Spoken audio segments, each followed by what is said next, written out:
Hi everyone, my name is Shimri Winters and welcome to today's presentation. Today we're going to talk about the London Business School, and it's actually my favorite topic because I happen to be a London Business School alumnus. So just a bit about myself and then I'll dig in about the presentation. My name is Shimri Winters. I have a computer science degree. I worked as a programmer. That was until my London Business School MBA. Post MBA, I went to work in consulting and then in some big IT companies. And I've been at ARINGO for 7 years. I also used to interview for London Business School as an alumnus. We'll talk about that a lot. This is my only marketing slide. I work at ARINGO. We're very good. We help candidates get into top MBA programs. This is what we do. Check out our site, aringo.com. Great stats. That was my marketing slide. We even have some stats. Great. I'm a very marketing person. Okay, so this is the agenda. I want to say that you have on the side, this is a YouTube live session, and you have on the side the comments. You can start writing at the bottom. You can start writing comments. I will answer all your questions at the end of this live YouTube session. I also wanted to say that this is our part 1 session about London Business School. And if you're watching YouTube live, we have another session in 1 week exactly. If you're watching this not live, here at the bottom, there's your London Business School number 2 session that I'll be recording next week. So this is part 1, and this is very important because some of you might not need part 1 or some of you might not need part 2. Part 1 is a very general, basic statistics about London Business School. Okay, so I just wanted to tell you a bit about the school, about the rankings of the school, the different programs, some basic facts, and who's London Business School, what are they looking for, who are you, who should you be if you want to apply for London Business School, and a few other things, money, and what do you need to do to apply. Okay, so this is today. It's a very basic, let's call it beginner's session. I just wanted to tell you about our next week's session, which would be about how to crack the London Business School application. And in that session, I'm going to talk about how do you write the best CV for London Business School, how do you answer London Business School essays, how can you help your recommenders for London Business School, the online application London Business School, the interview, the online interview. So I will actually touch the elements of the application and give you, let's call it tips and tricks about writing the best application that you can for the London Business School. But all that won't be today. And if you know everything you need to know about London Business School, you can ignore this session. But if you don't, I hope you enjoy it. As I said, I am an alumnus and I miss it very much. So just some fact sheets about London Business School. Let's start with the picture. It does look like a palace. It does. And this is a real picture of London Business School. And I can already see your questions, to keep them coming in. Okay, I can see them. And if the person that took this picture would turn around 180 degrees, he would see the Regent's Park lake. London Business School is exactly opposite Regent's Park and exactly opposite the nicest place in the park, which is the huge lake. It's an amazing place to be at. And I think it's a very inspirational place to be at. So when you study there, you do feel a bit like in a palace, and you study with the best people in the world. And I think that's also part of the magic that happens. And we'll talk about various advantages of London Business School. And I think we can all agree that the location is a huge advantage. It's quite an established business school. Again, you can see it's going to be celebrating 60 years in 3 years. The main campus, like I said, is opposite Regent's Park. London Business School has actually been expanding, and in the last couple of years, it actually bought 2 more properties. Didn't build them, but they bought them. One is very near, and one is a couple hundred yards from London Business School, the new Sami Offer building.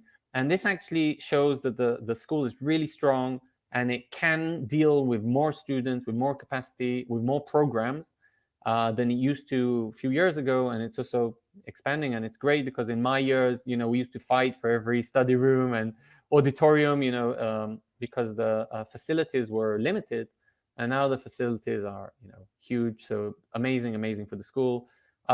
Huge network of alumni from lots and lots of countries, and I've met alumni from 5 continents through my work, like when I needed people in South America or in Asia or in the Middle East or in Europe. I use my London Business School contacts. The alumni network is so vast, and soon I'll show you where they all work, and then you will see across all geographies. There's lots of scholarships. Okay, we'll discuss money, unfortunately. And there's a lot of clubs, and we will discuss those as well. Okay, so that was just very, very general stuff about London Business School. London Business School offers to date 12 different degrees. I just want to say, I can see already some of the questions are around the Master in Management degree. Again, this is a very, very general presentation. You have to wait till next week for my specific one. A very general presentation about the school. So I'm not going to dig in too much to any of the degrees. There's one degree that I will talk a bit more about, and about the curriculum, which is the full-time MBA. Okay, but I'm not going to actually go into how do you apply to a Master in Finance, what are the benefits, etc. These things will happen in my next presentation. This presentation, again, just about the school. And I won't say that again. I've said that a few times. And these are basically the degrees. What I think that, what I know London Business School did is these placements of the degrees are not by mistake. So if you can see, like in this little table that we have, that the MBA degree is kind of in the middle. Okay, and this is the full-time MBA degree.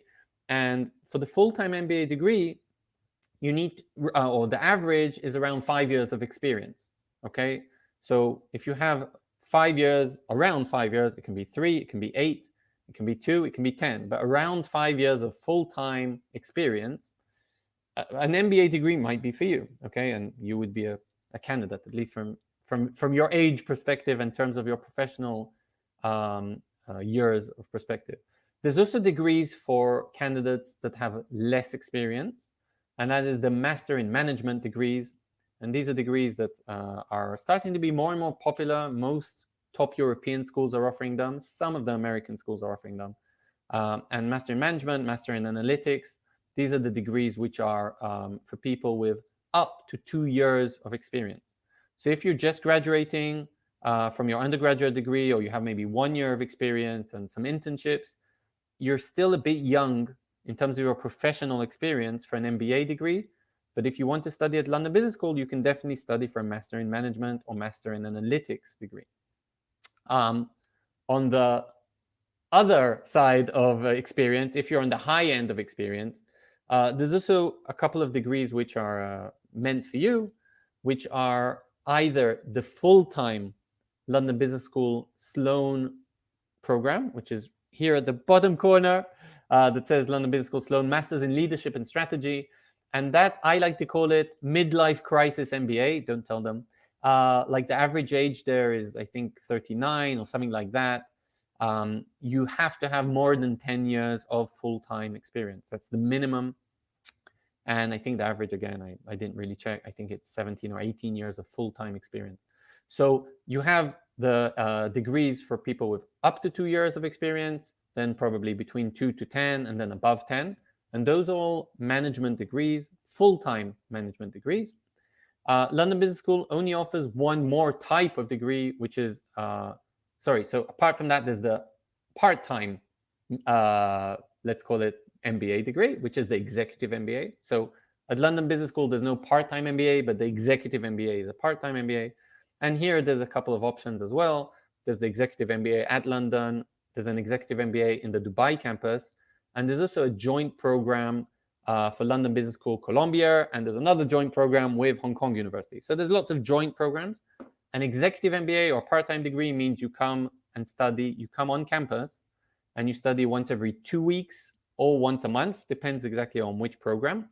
And it's a part-time degree. You work throughout the program. And again, it's for candidates with a bit more experience.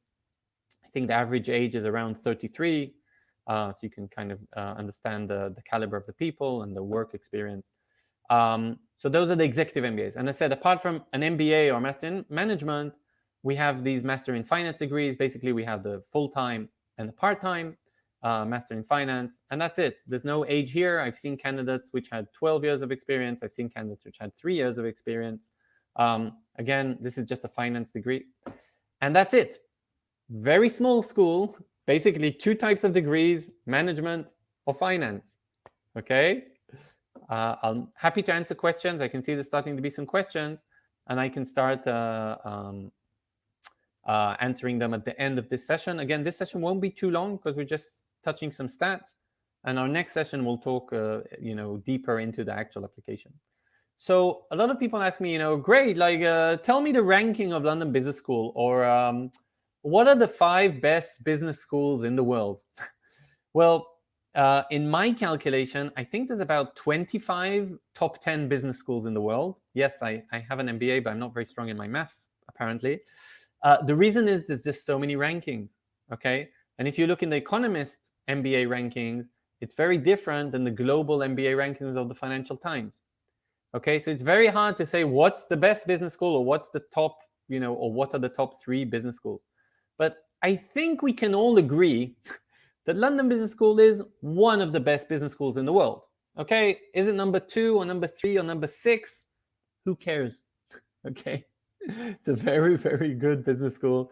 I've put here some very not relevant information. Is it the number? And if you check the Financial Times, it's currently ranked 2nd in the world for the global MBA. Wow, we're so happy it's not 3rd. It's the same. Okay, it's one of the best schools in the world by any ranking. And I think if you talk to any employer or any person who kind of knows top business schools, London Business School will be up there. Okay, we're very modest. We don't like to talk about the ranking so much. Now, I do have 2 slides about the full-time MBA program, because I think most people on this chat, on this YouTube session, would be interested in the full-time MBA program. I'm sorry I didn't prepare additional slides for the other programs, but I think you can get this kind of information just from London Business School website. It's just the facts. So this is a very unique aspect for London Business School. This is the second one, okay? The first one is great. The program starts in September. The unique aspect is it's a very flexible program. It's flexible also in terms of what you will learn, and I'll show you that in the next slide. But it's flexible in the length of the program. You can actually complete the program in 15, 18, or 21 months. You can decide, do you want to do an internship, or do you want to study in the summer semester? You can decide, do you want to spread your degree and take a lot of electives or fewer electives per semester and more projects, or do you just want to bung it all up and try and finish within 15 months? So I don't know many of the other top MBAs that have this flexibility, not just regarding what you will learn, but also regarding the length of the program. Huge advantage. By the way, you don't need to tell London Business School admissions at the beginning if you're, how many months you're going to be studying in a program. I think you do in the online application need to take what are your intentions, but obviously they can change. It's okay. I think the biggest advantage of London Business School is the location. Okay, if I look at the curriculum of London Business School and I compare it to some other top business schools in Europe or some other top business schools in the US, I find that it's very similar. Most of them are teaching very similar things. And you will see at London Business School, you will see professors from Harvard, you will see case studies from Wharton, you will see students from all around the world. You will learn from books which are very similar to the books you would learn from Stanford. Okay, so the curriculum is very, very similar. And I think really one of the main differentiators for London Business School is the location. Still, I'll talk about the rest. There's many electives to choose from. I just didn't know what I wanted to do at London Business School, and I knew I didn't want finance, and I really didn't get a lot of the marketing stuff, unfortunately.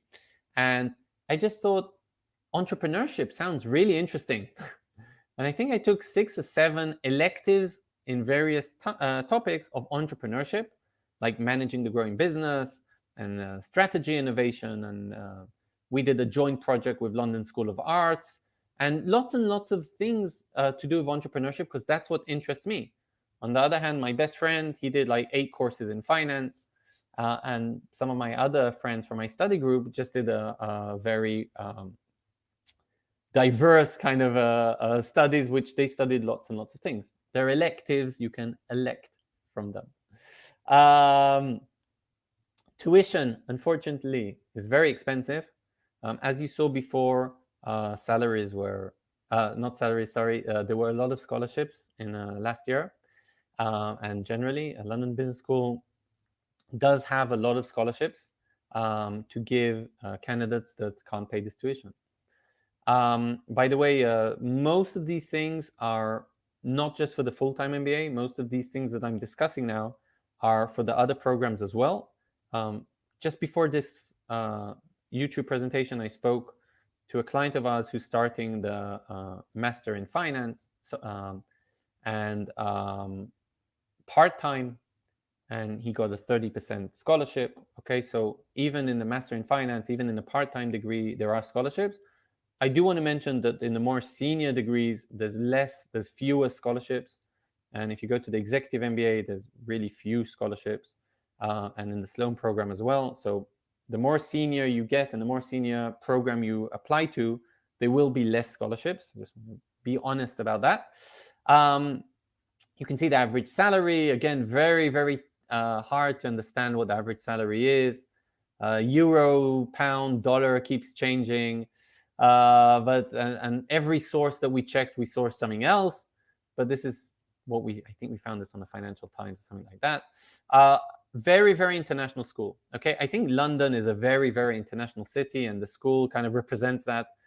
There aren't a lot of British students at London Business School. Okay, so you can see here, 89% students are international, and that's true. So if I look at my own study group at London Business School, I had a lady in my study group, a lady from Bulgaria, a lady from Russia, a lady from Poland, and this was a long time ago. We had someone from Britain and someone from Bahrain. So a very, very diverse, this is just in my private study group, a very diverse group. And obviously, the class was also represented. We had Americans in the class. We had Indian candidates, Chinese candidates. From all over the world, people come to London Business School to study. By the way, both in the full-time MBA and in the executive MBAs as well. We discussed average work experience, alumni, great, amazing school. I just prepared one kind of, we're not going to go through this rigorous table, but I just wanted to kind of show you what a full-time MBA looks like. Basically, very, very roughly, again, you can pause this and watch it whenever you want. The first year is core courses, okay? And an MBA is a very, very, very wide type of course. So there's a bit of management and a bit of marketing. And there's a lot of soft skills that you work on, I don't know, presentation skills, ethics, things like that. Then there's microeconomics and macroeconomics and marketing and entrepreneurship. And so there's lots and lots of core courses like that. Entrepreneurship, did I say? Yeah, very important. Then in the second term, you start having more and more core courses, but then they kind of obviously go one level higher. And there's also the London CAP. The London CAP is kind of a hands-on business experience. It's amazing. You go out to the world and you work with a company, with a real company, and you work on their business issues. Their issues might be marketing or strategy or HR issues or financial issues, etc., etc. And you really go out and you work with a real company. And then it's completely kind of tailor-made to whatever you want with all the electives, and you can choose from whichever electives you want. So there's some streams that you can kind of say, okay, I want to be in a finance stream, or you can just kind of, like I did, just build your own electives as you choose. And again, then you can decide how long you want to take the course. You remember, you can finish it within 15 years or 18 or 21. And in the second year, there's also the global business experience. So you remember the London CAP, which you went and worked with a London-based company. In the global business experience, the GBE, you go to a city around the world, and you go and you work with a firm in that city. I went to Hyderabad in India, and obviously you can see here the list of cities. It's from Lima to Tel Aviv to Tokyo to Johannesburg. Okay, so there's a very wide selection, and you go and you do a project with a local company.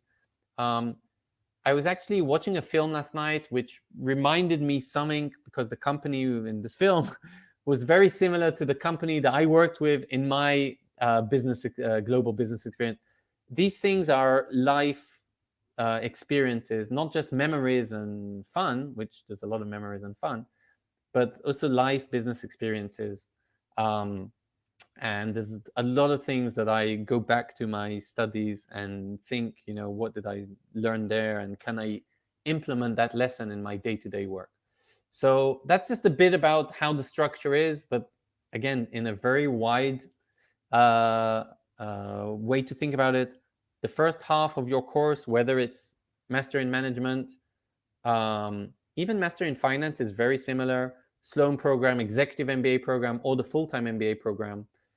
The first part of this program will be core courses, and the second part, again, depends exactly what program, would be electives. And in the electives, you can also study with Master in Finance, Master in Management, MBAs, Executive MBAs, Sloan program. You will actually study with the diverse group of students from London Business School. Okay, this is kind of from London Business School side. They say kind of, okay, is it right for you? This is kind of what we're looking for. So, we're looking for ambitious people. I think that makes sense. Okay, it's very hard to get into London Business School. The degree, it's a very sought after degree. We're offering this for very ambitious people. Okay, the class is very diverse, and we'll talk about this in our next session, in the part 2 session, about how to write a great application. But one of the things that London Business School are looking for are a global outlook. Now, it's okay if you haven't worked abroad, but they would like some experience with working with diverse teams, maybe a diverse client or something like that. I can already see some of the questions are about that, and I'll answer them shortly. By the way, this presentation is very short. We have another 5-10 minutes, and then I'll answer questions. So we're okay for time. Yeah, quite quick. Okay. A few other things that they're looking for is, again, they really want to understand why you want an MBA. Why do you want a Master in Finance? Why do you want the Sloan program? Okay, so they kind of want to understand, why are you looking for this challenge? Okay, you live far away in Asia and you want to move to London. Why do you want to do this? How will their program enhance you, accelerate you from a business perspective, maybe from a personal perspective? Very interested in you as a person, very interested in you from a professional perspective. And that's what they would like to hear. And obviously they will check if you have a very strong professional experience, academic experience, personal experience, etc. We said around 5 years. And then that's what they're looking for. Obviously what they're offering, it's a very, very dynamic experience. It's amazing. Very holistic. You look at so many factors around business, okay, from soft skills. And by the way, when I speak to my fellow alumni and my colleagues, we recently had our reunion, unfortunately on Zoom, but I'm hoping to get to the school very quickly.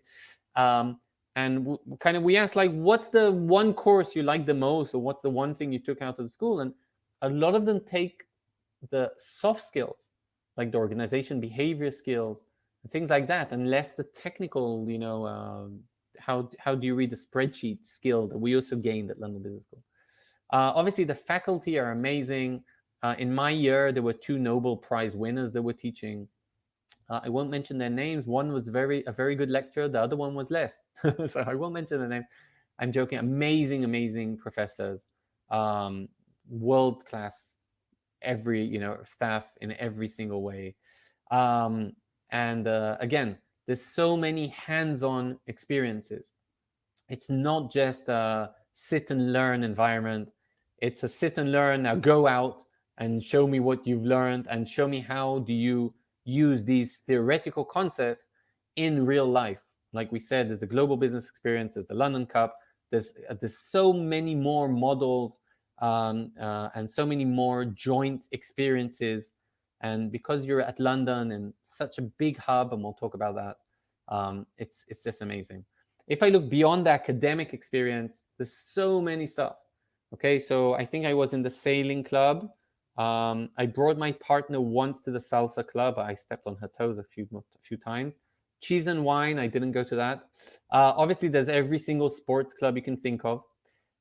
Every nation has their own club as well. So I've been to every single party you can think of. Every New Year, I know all the dates. And there's, of course, very professional clubs as well. It can be private equity club, strategy club, family business club, real estate club, things like that. Many, many clubs to join, and that's where a lot of the magic happens, a lot of the networking happens. Obviously, there's a lot of career assistance at London Business School. And some of this is done with student conferences, and some of this is done by the career services at London Business School, where their whole purpose is to help you find a job at the end of your degree. There's professional trips, so there's like Silicon Valley trip. There's fun trips. In my year, there was an expedition to the Everest, but there was a Japanese track, for example. That's quite fun. Lots of competitions, lots of networking opportunities. And I think one of the most important things, it's a very family-friendly school. My partner, which wasn't my wife at the time, got a card that she can go into the library and go into the gym and things like that, which are worth quite a lot of money in heart of London. And she was invited to the event. There's a very famous weekly Sun Donors event, which basically you drink a lot of beer like you do at London Business School. And the partners are invited. There's a partners club. So there's a lot of opportunities for partners as well. We're nearly there, guys. We only have a couple more slides. I don't want to start crying. I think I really miss it. The most important advantage of London Business School is the location. Okay, and a bit about London. We found all these random statistics, like there's more American banks in London than in New York, and more Japanese banks than in Tokyo. Okay, but you can take that for every single industry that you can think of. You like sports? Go England. Okay, so if you're not watching this live, finals of the Euro. Do you like art? I think London's probably one of the most hubs for ballet museums, any art you can think of. You're interested in consulting, you're interested in finance, you're interested in tech, you're interested in entrepreneurship. London is probably the headquarters of the world, or at least of Europe, for your specific interest. So definitely a huge advantage over other business schools, which I won't mention in this session, but are in the heart of a nice forest in the middle of nowhere.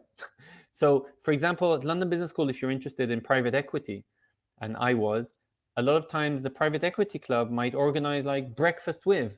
And this is just an alumni, 2 or 3 alumni that are on the way to work, and they visit the school in the morning. Okay, I'm not talking about when Bill Gates comes or when Jack Welch comes to sign their new books. So they do a travel through all the business schools. I'm talking about the actual location of London Business School gives you so many opportunities to interact with the industry that you are interested in and interact with the fields that you're interested in. Huge advantage. Okay, we're nearly there. We tried to look for some statistics about employers and about industries. And I went to LinkedIn. I think that makes sense. Okay, most of MBA alumni will be on LinkedIn. The thing about LinkedIn is, remember that London Business School is going to celebrate 60 years in 3 years, so 57 years. And industries are changing. So when you see here consulting 40%, remember that the tech industry was very, very small 20, 30, 40, 50 years ago. And today already tech is huge in the school. Finance has gone down a bit. Consulting has gone down a bit. And also the diverse industry is very different. So when I studied at the school, there really were three cores. Okay, there were consulting was about a third, finance a third, and everything else was a third. That can be oil and gas. It can be book publishing. It can be pharma. Okay, it can be anything else. Now technology is a huge chunk, and I think technology will probably be one of maybe the number one industry in a year or two, with giants like Amazon and Google, swallowing up London Business School MBAs and hiring lots of MBAs. So I would say there's 4 areas, and you could probably go into each of them. And a lot of times people tell me, oh, London Business School, it's a very finance-oriented school. It's not. It has everything in it. It has finance, but it has strategy, it has technology, it has marketing. It's a very, very diverse school.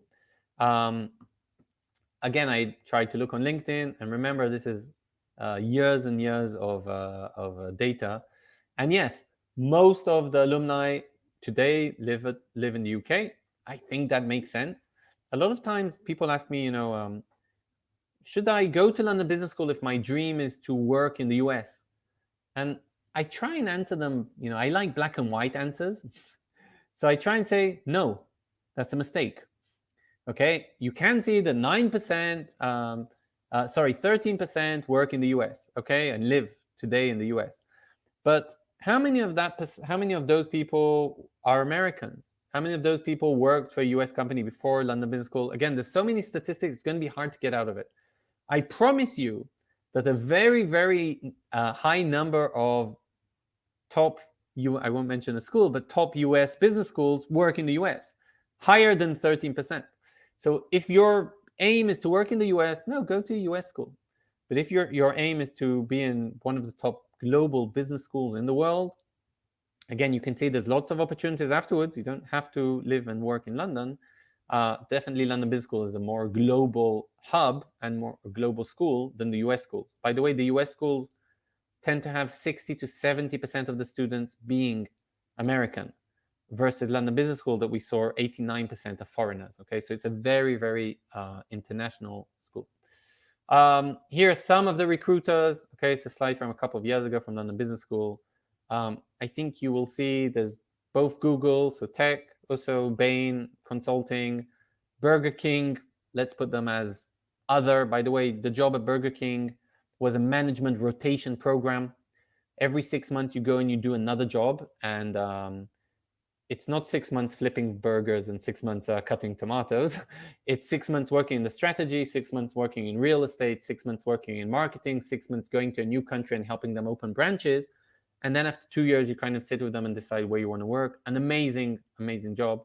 Someone from my class went to GE, to a management rotation program as well. I think you can see there's lots and lots of companies.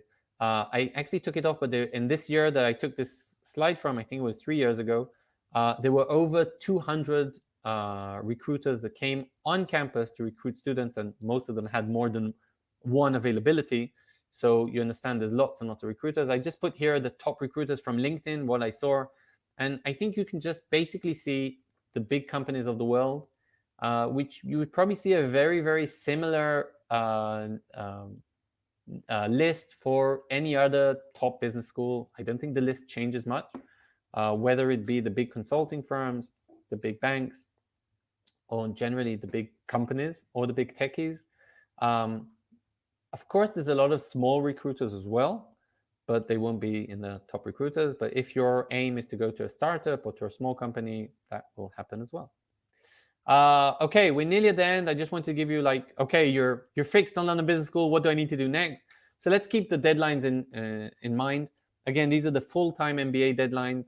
They're very similar to some of the other programs, so the Master in Finance and the Sloan, kind of similar. Executive MBA is also, there's a stream that starts in January, so I'm ignoring that for a sec. For the streams that start in September, the first part is round one. Sorry, this is round one. What are these rounds? The rounds mean that you can apply by this date, and all the envelopes that will be sent, all the applications that will be sent for this specific date will be opened on this date. That means if the round is on September 15th, if you've missed September 15th, you will only be considered in round 2, which is in January. So first of all, keep in mind the rounds. When you ask London Business School, they would say that the chances are kind of similar in all the rounds. When you ask them again after maybe a beer or two, they'll probably say that the 3 first round chances are similar, and round 4 chances might be lower, because round 4 is at the end. The class is kind of complete, and they're maybe looking for specific people to make the class more diverse. I would say apply as early as you can. Okay, if you're ready for round one, apply in round one. On the other hand, if you're not ready, for example, if you haven't maximized your GMAT score, round two plus 20 points in the GMAT beats round one. Okay, so only apply when you feel you're ready. But if you're ready, apply as early as you can. And what happens is when you apply, usually it takes about a month till London Business School analyzes your application. And then you will hear, have you received an interview or not? If you received an interview, it takes them the week or 2 or 3 till you actually get interviewed. Interview are usually by alumni at London Business School in the full-time MBA program, in Master in Finance as well.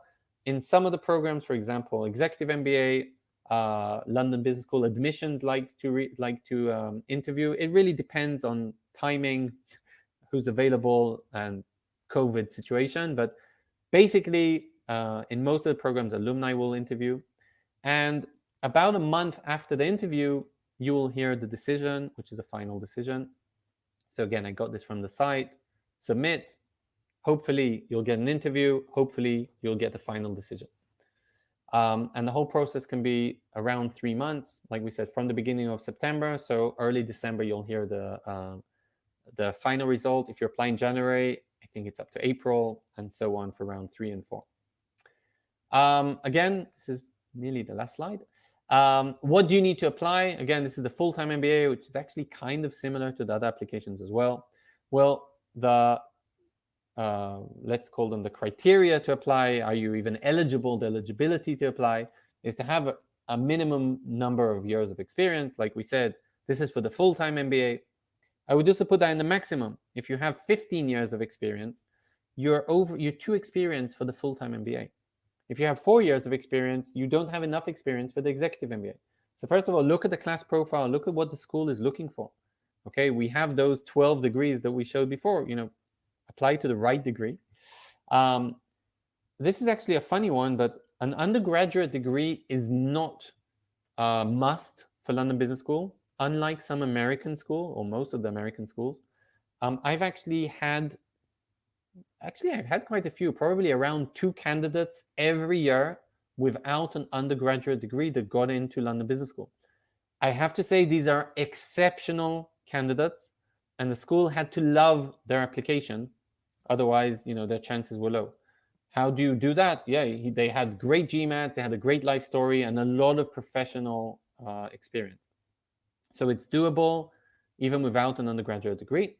You need a GMAT. There's no way around it. There are no waivers. There won't be any waivers, as far as I know.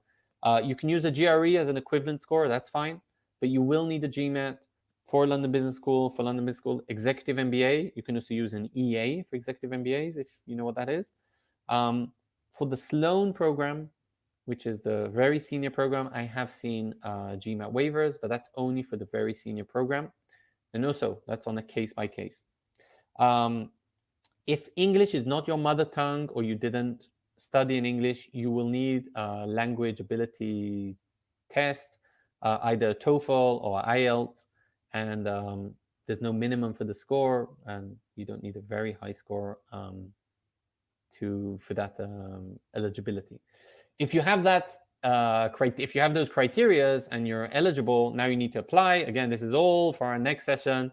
But basically, what do you need to apply? You need some essays, okay? So every degree, they have different essays. Executive MBA have 3 essays this year. Full-time have 2, or 1 plus 1 optional.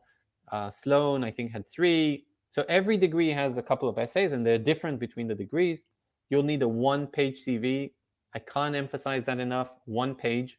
I worked with a 56-year-old, very senior guy on the Sloan program, 1-page CV, okay? You need to give 2 referees, and they will give references on your behalf. You don't submit your recommendations, you just give their names, and they will be submitting them directly. And you need to pay an application fee and get your school transcripts.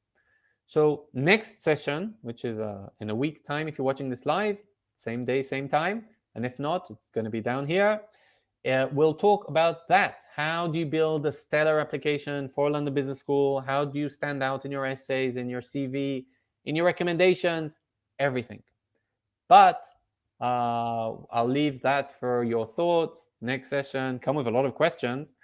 And I will discuss everything there. How do you network? How do you do everything end to end? How do you apply to London Business School? That was it from me. Again, my name is Shimri Winters. You also have my details here. Check out ARINGO anytime.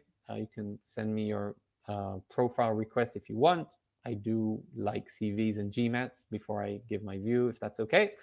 And as promised, I will be answering some questions. So thank you, everyone. And I'm actually going to scroll up and we're going to answer some questions, and GMAT Club are going to help to put them on the screen, and we'll start answering some questions.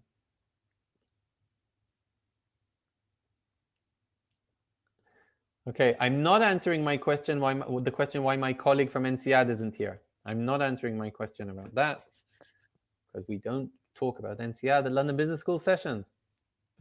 So I'm just going to start answering the questions. Someone asked about MIM, again, a Master in Management. I think it's a great degree. It's such an interesting degree for people who have under 2 years of experience, and I really think that's a great degree. And here we already have the question. Can I give any tips for the Master in Management? Again, check it out in 2 weeks. Sorry, next week in the next session. I'll give some tips about the Master in Management as well. I'll just say very briefly that if you have less professional experience, okay, you need to show your other factors. And another factor can be your academics. You're very strong in university. It can be your personal life. You have some kind of hobby, or you have some kind of extracurricular. You have a very high GMAT. You did a very interesting internship. Okay, so we can't check as an interviewer. I can't check your 5 years of experience, but I will check other aspects.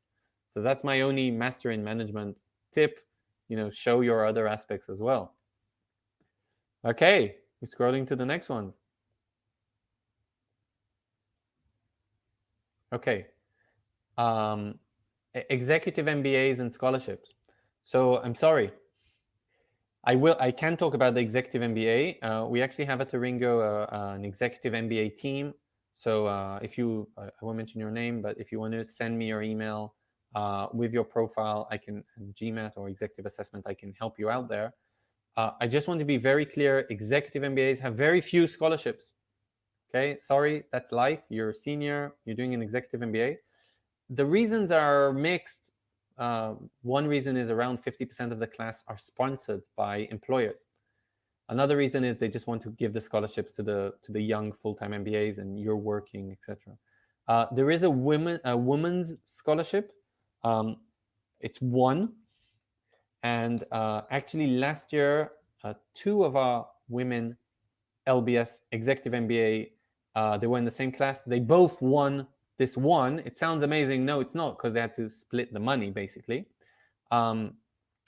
So, and if I remember correctly, there's one more executive MBA scholarship. So basically there's 2 scholarships in a class of 70 or 80. So there aren't many executive MBA scholarships. I'm sorry about that. You'll have to try and fund it yourself. Okay, next question. International job opportunities. And that's interesting. So I think you saw the international job opportunities, the job opportunities that I showed. Sorry, so you're asking for international students. So all those recruiters that came to campus recruit London Business School students. Like we saw, 90% are international. Okay, so they're coming, they know you're international. They won't even ask. They know you're international. You don't need to have a British citizenship. The employers will, if they want to recruit you, will worry about your visa. Okay, these are big recruiters. They know what they're doing. They know which forms to send. They know which lawyers to use. And for them, it's just money. Okay, so I think it cost them like £10,000. I know it sounds a lot, but for Amazon, that's a given. Okay, they want you, so they will hire you, and they will arrange your whole visa process. So if you're international, if you are an international student, I would be very relaxed about finding a job at the end of your London Business School class. The recruitments are over 90-something%. I didn't check that out, but very high, and you'll be okay. The hard thing is to get into London Business School. Okay, finding the job afterwards. I can't promise it will be Barclays if you want Barclays, but if you want a finance job, you will find. If you want a consulting job, you'll find one. Even without being British. Okay, next question. Brand management. Okay, so I'm not exactly clear about the question here. You're asking what should we choose? So I'm not sure. Okay, it actually doesn't. Again, so I'm assuming not to choose the finance degree, and then you have the management degrees. Now, should you choose a master in management or an MBA or an executive MBA or a Sloan program? This is more to do with your professional experience. If you have under 2 years MIM, if you have 2 to 10 years MBA, and more Sloan. And if you want to do a part-time degree while you work and you have the support from your employer, at least time-wise, then maybe an executive MBA. The curricular might be very similar. Okay, you learn core courses, electives, etc. It's more of the format and the fellow students that study with you. So it really depends on you, not on the industry that you want to get into. Very good question. Someone asked me if they look at if adcoms look at your academics. Okay, very good question, and the answer is yes. Okay, so adcoms will look at your undergraduate degree. They're actually less interested in the undergraduate degree score. So if you went to a French school, your score might be 84, and if you went to an American score, your GPA might be 3.3. So that doesn't mean much. What's 84 and what's 3.3? And did you learn sociological studies, or did you learn computer science? So there's so many degrees in so many universities. It's less important the score itself. It's more important, for example, the achievements you had. What did you study? What were I don't know, is your GPA top 10 or 15% of the class? That's more important than is it 84 or 83. A lot of candidates send me their high school achievements, and unfortunately, that's a bit too far behind for full-time MBA. For a master in management, yes, I've mentioned also high school achievements, but for a full-time MBA or executive MBA, that was a long time ago. And your undergraduate degree is where I would start looking, together with your GMAT, together with your professional experience.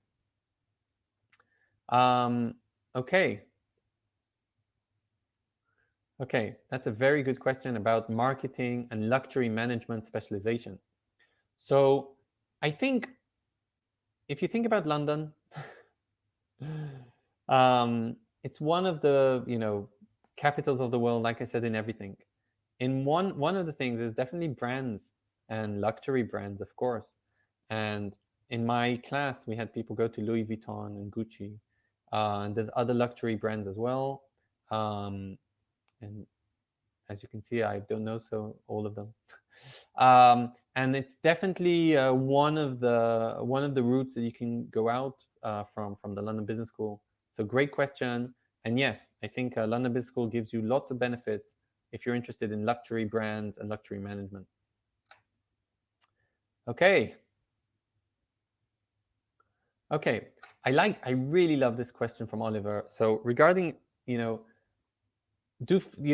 London Business School, interested in candidates? Before I answer, are you interested in London Business School? Do you have a chance? Is London Business School interested in candidates that don't come from traditional backgrounds? Now, this is where I need to tell you something. Traditional is the worst. They want a diverse class. Okay, and actually, if you come from a traditional background, and if you come from an overrepresented background, okay, I am a white male, I was a computer engineer and a software programmer. That is a very common profile, okay? And I don't come from Fiji, and I'm not I don't come from a small African country, and I'm not a woman, okay? I don't know what diversity in my nationality could have been better.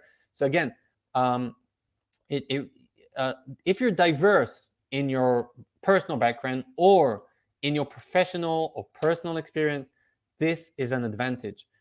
2 years ago, I worked with a lawyer, the worst, not diverse, right? There's so many lawyers, no, not the worst. There's so many lawyers, and he was male and no diversity in his background. But then he told me I spoke to him and he didn't apply in that year. And then I spoke the year later when he was ready to apply and had a GMAT and said, actually, the job was a bit boring. I left to a startup that is trying to produce energy from sea waves. And I was like, yes, that's diverse. Okay. The business school does not have someone like you. Okay. So great question. And being diverse or coming from a non-traditional background is an advantage, not a disadvantage. Not a disadvantage. Having said that, if you have too much experience, let's say 15 or 20 years of experience, it still in the business school has their perception about who should study in a full-time MBA, who should study in the Sloan program, who should study in a MIM. And I've seen this, like I've seen very senior people try to go to full-time MBAs. That won't work.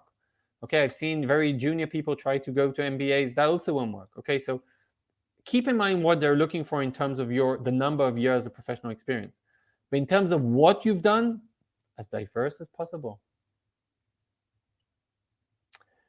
Wow, this Terrence has just asked probably the most difficult question. What's more important, GMAT or professional work experience?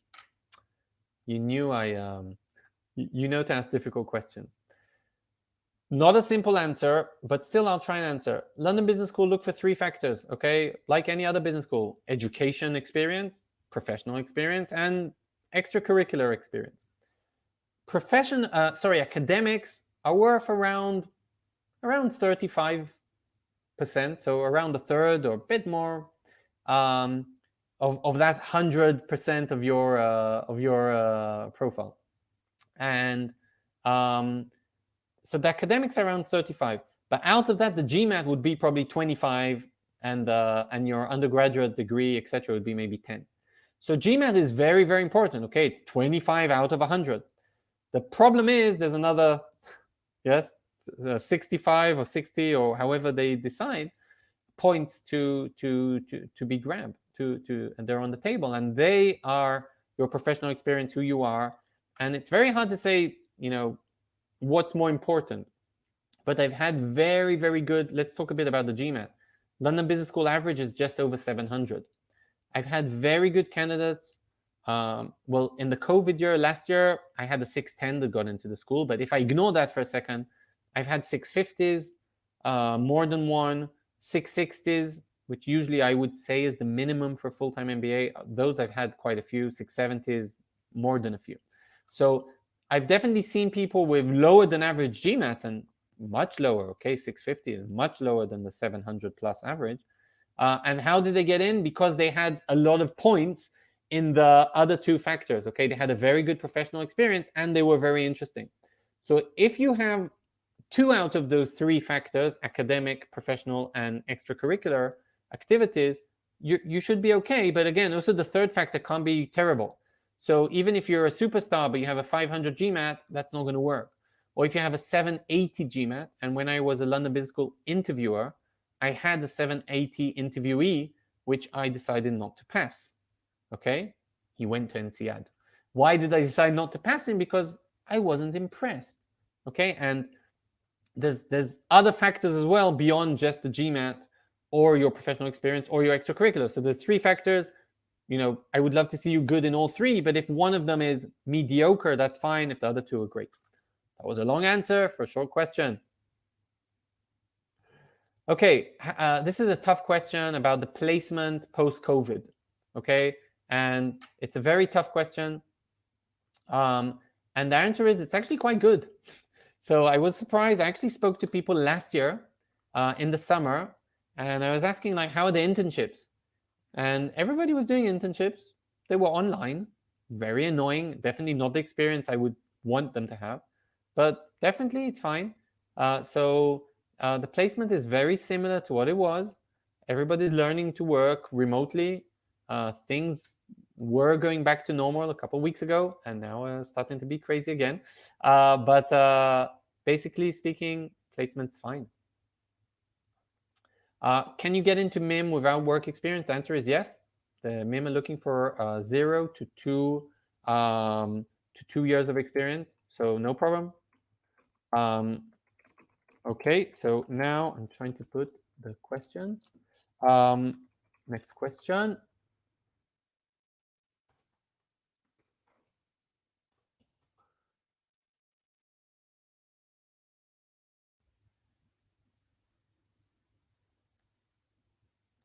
Okay. LBS grads who are not from the UK looking for opportunities in London in tech. Yeah. So I don't know what you're hearing. I'm not hearing that. I'm hearing that placement is good. And again, if you're going to London Business School because you really want to work at Amazon, I can't promise that, and no one can promise that. Maybe Amazon won't even recruit in the year that you graduated. Okay. But if you are interested in tech, and while London Business School, you join the tech club, and when the recruiting period comes, you go and interview for the tech companies, your chances to get into a tech company in London are very, very high. I always used to laugh at London, is it my colleagues that stayed in London and is it tech or not? And then my best friend from class worked in a very big tech company in London, which got sold to Microsoft for 200 million. And he works now for another tech company. And there's so much tech going on in London. Come on. So it's a great place. And again, I don't know what you heard, but I've seen graduates from every and any country find jobs at the end of London Business School in tech industry and other industries without the problem of their passport. Okay.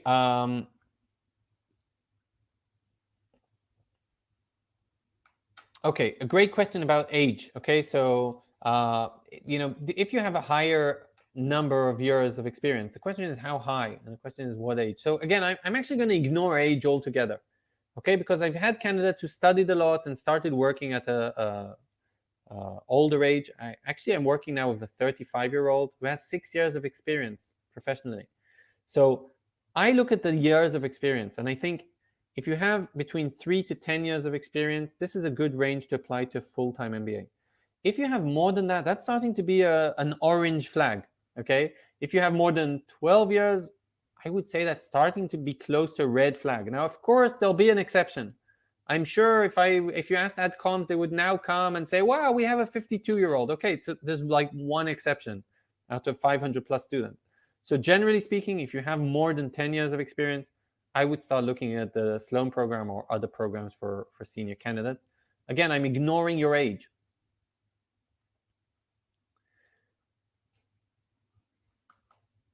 Yeah, so, Anmol, very specific question. Again, if you have a GMAT, you feel free to send me your CV. I'll give it a look. If you're applying for September 22, so I'm not sure if that's correct, that means you should be applying in September 21 already, in 2 months. And this is not a good time to change your job. This is a good time to work on your application. If you are applying next year for September 23 start date, then yeah, this is your time. If you can have 1 year of full-time work experience for in a front desk job or investment banking company or management job, great. If you're a MIM candidate and you don't have any experience, which might be the case, and you're applying now for next year, yes, definitely try and enroll to a job. And you can even tell in the business school, I'm just starting now my JP Morgan internship, and I want to apply for next year. They will take that into account, so that's a good thing as well.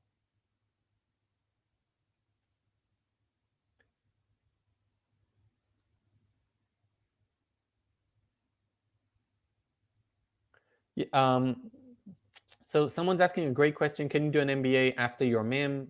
Yeah, sure. So two unrelated two unrelated degrees.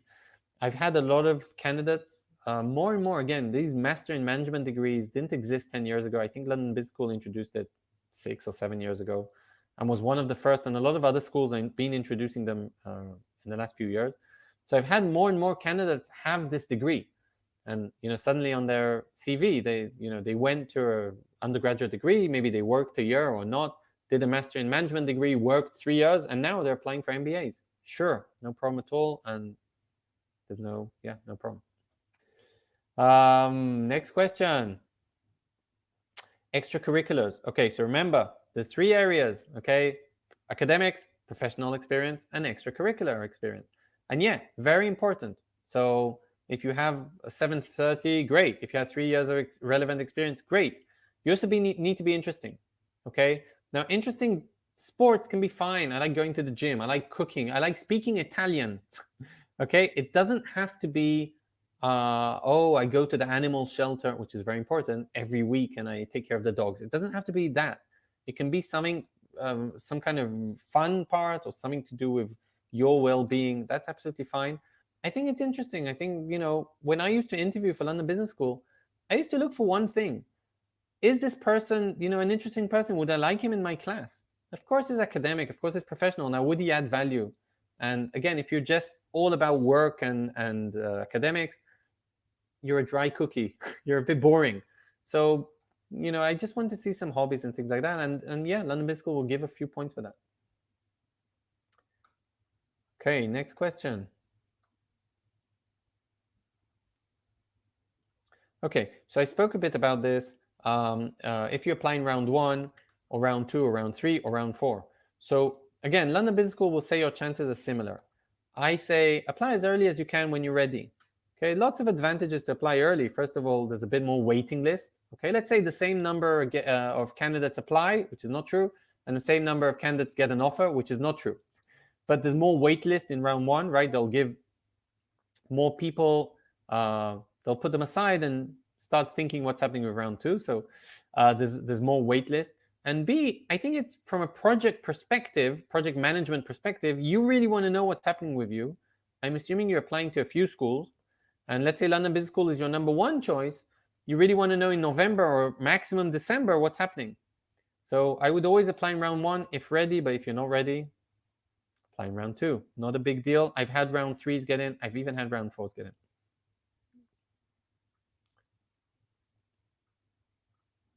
Yes. So same question. And Grace, if you don't come from an overrepresented country or do come from an overrepresented country, if in round 2 you can apply with a stronger application, do so.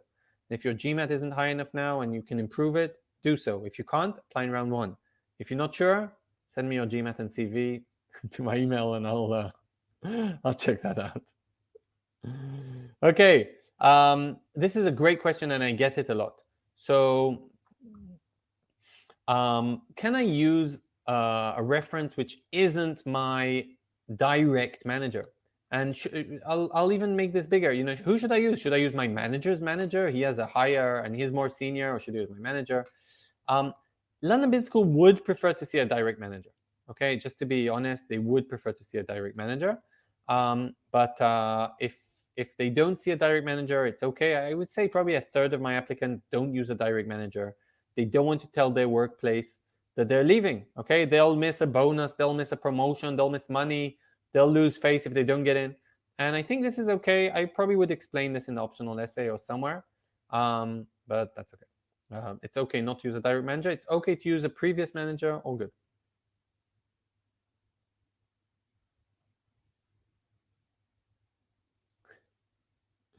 What's the most unique thing? Location. I would say the unique aspects are location, definitely. The second one is the diversity of the class. And the class is very diverse with not just the 90% of foreigners, but again, the industries they're in. Again, my study group. So, I had someone from working in the oil and gas industry. I had someone working in finance. I had someone working in consulting. I was a IT programmer, and I had a lawyer. Okay, so it's the diverse class, the location, of course, the caliber of the professors, etc. Clubs, so many advantages. I want to go and study again. It's amazing. What else?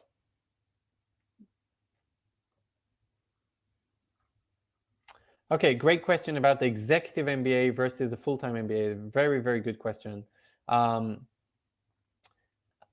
think maybe send me your CV and your GMAT and I can help you there. But basically, there are two different things, okay? So executive MBA, you have to be working somewhere. You have to be okay with the commitment of time. And I would say the full-time MBA is more for career shifters. Now, again, I'm trying to make it black and white. It's not. I've seen many executive MBAs completely change their career after the executive MBA at London Business School. I can give you hundreds, not tens, hundreds of examples. But still, if I had to make it black and white, I would say that when you go to a full-time MBA, again, there's, it's a year and a half full-time, and you can be a programmer, you can be a lawyer, you can be an accountant, and you can go into consulting. You can be a techie and an artist, and you can go into oil and gas, okay? The executive MBA is less around a whole career transformation. And remember that 50% of the class are sponsored and they work in a company that pays for the MBA. So there's, LBS is a bit ambiguous. Do they help them find a different job or not? But the other 50% are actively looking for jobs usually. So there is a lot of work with career placements for the executive MBA, but I would say it's less like the full-time MBA, where basically a lot of the year and a half is finding you a job. So it's a bit less. And again, it really depends on you. But if you're a professional in a very specific industry and you don't have a problem finding a job, you're not worried about that, you just want to get the education and get the network, etc., then I wouldn't worry from the executive MBA. If you're coming from another country, you might not be a sponsored candidate, you're looking to do a shift, maybe in your geography, maybe in your industry, you're still young with 4, 5, 6, 7 years of experience, maybe the full-time is a bit more suited for you. But again, very specific question.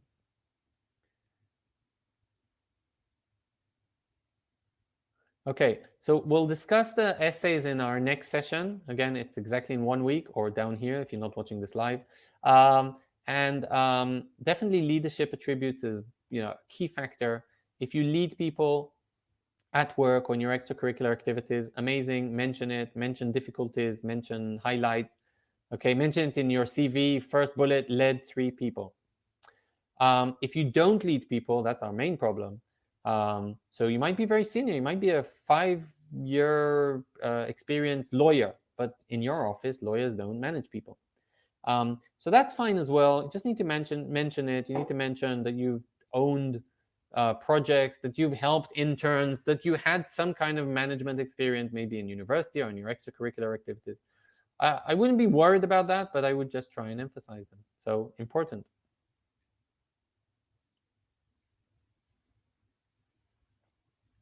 Okay, if you have 6 years of experience in 4 different companies, okay. Oh, can this be consistent with the choice of applying to an MBA? Okay, I'm not sure I know what the question is. Maybe I'm a bit tired. But basically, if you have 6 years of experience, great. And if you've worked in 4 different companies, that's a good thing, and there's a bad thing about that. Good thing is you've had lots of experiences, and I hope, I'm not sure, that each job that you took was more and more senior. So I hope that you advance in your own way, which is maybe to jump from company to company. On the other hand, when I see 4 companies in 6 years, maybe I have a little red flag, or something's a bit bothering me. Why did you make so many transitions? So again, a very specific question. I'm not exactly sure what it is, but can you apply to London Business School? Yes. Next. And ask me privately if you want to discuss something else. Thank you, GMAT Club, for hosting. And correct, I don't know if that was the last question, but definitely we do have another session next week. I promise to work on it, where I'll actually be digging in to the full-time MBA application. I'll mention the other applications, but I'll dig into the full-time MBA application, every single essay, the online application, the references, everything. Okay, I can answer a couple more questions. I can see there's a couple more.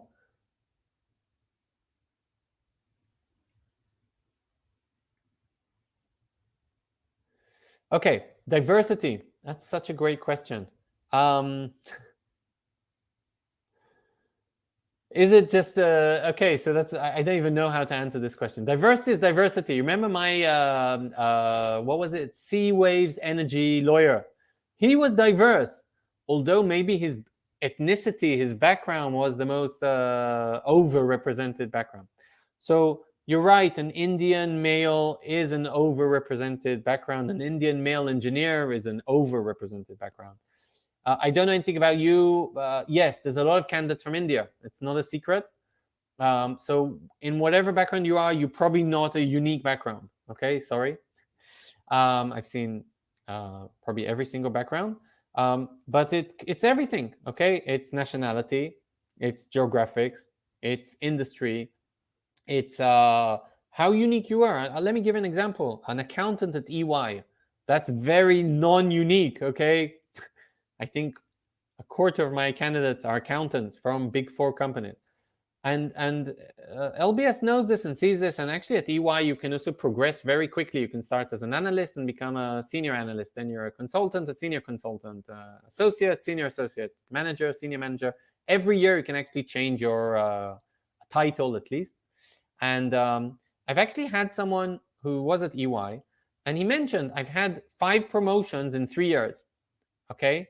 And he put in brackets, usually takes 5 years or something like that. So although he was from a very overrepresented background, from an overrepresented industry, from an overrepresented gender, okay, it was a male, and from an overrepresented company, LBS get probably more than tens and more than 3 digits. I don't know if it's hundreds or 100 candidates from EY.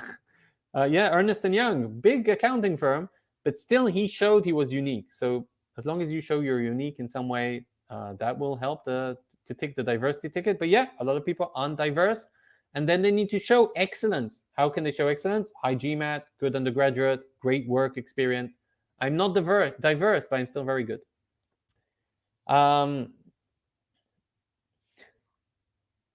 Okay. Should the professional work experience be in managerial level only if you apply for MIM? No, on the contrary. So MIM is for very junior people with under 2 years of experience. I would be very surprised if you have a managerial level, if you're senior, if you only have a year or 2 of experience. So on the opposite, if you're applying for a master in management degree, you need to have less than 2 years of experience. You need to be not senior. Okay, I would be surprised if your CV, the first line is I manage 15 people, I would reconsider applying to Master in Management. And I think we're nearly in the last question. I won't answer about other business schools. I'm sorry about that. But there's lots of MBA rankings, etc. Okay, so business with marketing and who's it for? Again, I don't really understand the question. So London Business School doesn't have a master in marketing, doesn't have an MSc in business, and okay, so there's only specific degrees, like we said, master in management or MBA. So go for one of those and take lots of electives in marketing, etc. Okay. Okay, great question about diversity again. So London Business School won't come and say, yeah, we have a cap. We've had too many French candidates. We've had already 16, and that's what we want. They'll never say that. But remember, they're building a diverse class. Okay, so if 500 French candidates apply, there's no way that 500 or even 4 or 3 or 2 or 100 French candidates will get into London Business School. So they won't say this, but obviously they're building a diverse class, and diverse is also nationality. So there isn't a cap. But there is, yes, you are one of your worries, and one of the spots you're fighting on is against your nationality or background, people like you. So if you're a woman from Bulgaria, which works in oil and gas, and there's 6 other women from Bulgaria working in oil and gas, I doubt it if all the 7 will get accepted. And I'll tell you why. Because it's very easy for London Business School to look at all the 7 and say, okay, she has 2 years of experience. She has 4. Okay. She doesn't manage people. She manages 3. She has a 720 GMAT. She has a 760 GMAT. So it's not just because of the cap. It's just when I have similar background people, it's just easier to compare between them, and then I can choose the best. And I can say, okay, I've chosen my 3 Bulgarian oil and gas women, and now I'll choose 2 more French out of the 4. And it's not French candidates, it's French technology engineers. And I'll choose 2. Okay, so it's more about building a diverse class. Getting to the end. Okay, that's it. Woohoo! So I think that's it for, and I'll save some questions for next time. Check us out on ARINGO.com. Like we said, if this isn't a live session, you'll see down here another session which talks about the London Business School application. And if not, if this is a live session, wait a week, same day, same time, same place, for my second part about how to write a stellar London Business School application. I've enjoyed this a lot. Thanks for your questions, and I'll see you again. Bye.